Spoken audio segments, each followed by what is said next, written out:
Hello everyone, আসসালামু আলাইকুম। আজকের ভিডিওটা আমার জন্য অনেক স্পেশাল, কারণ আজ আমি আপনাদের সাথে শেয়ার করতে চলেছি আমার বাবার বাড়ি থেকে শ্বশুর বাড়িতে আসা এক টুকরা ভালোবাসার গল্প। সাধারণত মেয়েদের বাবার বাড়ি থেকে শ্বশুর বাড়িতে কিছু পাঠালে মেয়েরা খুব বেশি এক্সাইটেড হয়ে যায়। আমার ক্ষেত্রেও তাইই হয়েছে।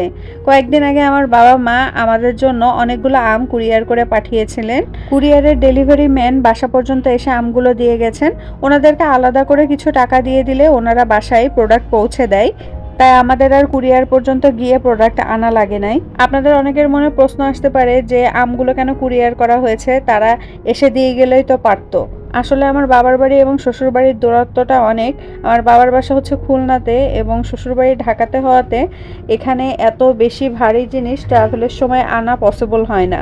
আবার দেখা যায় ঘাগুতা লেগে এই ফলগুলো নষ্ট হয়ে যাওয়ারও সম্ভাবনা থাকে। অন্যদিকে শ্বশুর বাড়িতে কোনো জিনিস পাঠাতে গেলে, বিশেষ করে এই সিজনাল ফলগুলো যেরকম আম, কাঁঠাল, একেবারে অল্প পরিমাণেও কিন্তু পাঠানো যায় না। কুরিয়ারে এই আম কাঁঠাল পাঠানোর আলাদা ব্যবস্থা থাকায় খুব সুন্দরভাবে ওনারা ডেলিভারি করেন, তাই কোনো কিছু নষ্ট হয়ে যাওয়ার চান্স খুবই কম থাকে। এই কারণে প্রতি বছরই আমার বাবা মা সিজনাল যে ফ্রুটগুলো আছে সেগুলো এরকম সুন্দর করে প্যাকেজিং করে কুরিয়ারের মাধ্যমে আমার শ্বশুর বাড়িতে পাঠান। এখানে প্রায় 30 কেজি আম পাঠানো হয়েছিল। আম্রপালি এবং হাড়িভাঙা এই দুই ধরনের আম পাঠিয়েছিলেন। এর মধ্যে 20 কেজি ছিল আম্রপালি এবং 10 কেজি মতো ছিল হাড়িভাঙা আম।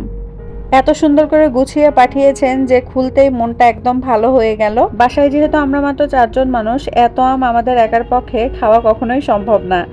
এখান থেকে কিছু আম আমি আমার ননদের বাসায়, কিছু আমার ফুপু শাশুড়ির বাসায়, মানে ঢাকায় আমাদের পরিচিত যে আত্মীয় স্বজনরা আছেন এবং প্রতিবেশীরা আছেন তাদেরকেও কিছু দিয়েছিলাম। দেখুন কি সুন্দর আমগুলো, দেখতে যেমন সুন্দর খেতেও ঠিক ততটাই মিষ্টি ছিল। বাবা মা সবসময়ই চেষ্টা করেন সন্তানের জন্য ভালো জিনিসটাই পাঠাতে। দূরে থাকলেও তাদের এই ভালোবাসা ঠিকই আমাদের কাছে পৌঁছে যায়। প্রতি বছর আমের মৌসুমে বাবা মা আমাদের জন্য এভাবে আম পাঠান। শুধু আম না, সিজনাল যে ফ্রুটগুলো আছে সবকিছুই পাঠানোর চেষ্টা করেন। আসলে এগুলো কিন্তু শুধু আম নয়, এর সঙ্গে জড়িয়ে আছে ভালোবাসা, যত্ন আর অনেক দোয়া। সত্যি বলতে নিজের বাবার বাড়ি থেকে যখন কিছু আসে তখন মনটা অন্যরকম ভালো লাগায় ভরে যায়।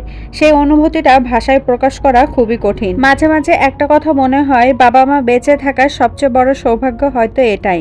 তারা সবসময় ভাবেন মেয়ের জন্য কি পাঠানো যায়, কি করলে সে খুশি হবে। কখনো কখনো মনে হয় একদিন যখন তারা থাকবেন না, তখন হয়তো আর কেউ এভাবে বলবে না মেয়ের জন্য এগুলো পাঠিয়ে দাও। এই ছোট ছোট ভালোবাসার মুহূর্তগুলোই আসলে জীবনের সবচেয়ে বড় সম্পদ। তাই যতদিন বাবা মা আছেন তাদের ভালোবাসার প্রতিটা মুহূর্তকে মনে রাখুন, তাদের জন্য দোয়া করুন এবং যতটা সম্ভব সময় দিন। আলহামদুলিল্লাহ, আল্লাহর কাছে অনেক শুকরিয়া এমন বাবা মা দিয়েছেন যারা দূরে থেকেও সবসময় আমাদের কথা ভাবেন। আপনারাও আমার বাবা মার জন্য দোয়া করবেন যেন আল্লাহ তাদেরকে সুস্থ রাখেন, নেক হায়াত দান করেন এবং সবসময় ভালো রাখেন। আজকে এটাই ছিল ছোট্ট একটি ব্লগ। দেখা হবে নেক্সট ভিডিওতে নতুন কোনো টপিক নিয়ে। সে পর্যন্ত আপনারা সবাই ভালো থাকুন, সুস্থ থাকুন। আসসালামু আলাইকুম, আল্লাহ হাফেজ।